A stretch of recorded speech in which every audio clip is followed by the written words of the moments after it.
ជំរាបសួរនិងសូមគោរពដល់ពុកម៉ែបងប្អូនទាំងអស់គ្នាដែលចូលមកកាន់ Channel របស់ Admin ដើម្បីទស្សនាវីដេអូតម្រុយឆ្នោតយួនសម្រាប់ថ្ងៃទី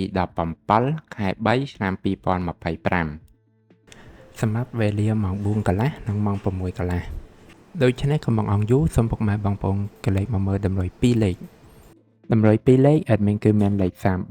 38 51 58សម្រាប់ប៉ុស្តិ៍ ABCD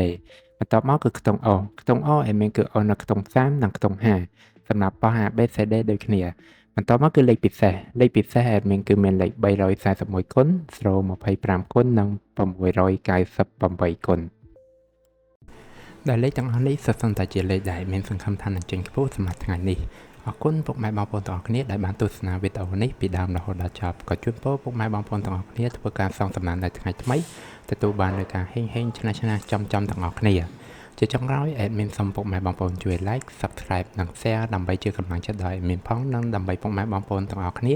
ទទួលបាននូវវីដេអូថ្មីបានឆាប់រហ័សផងដែរ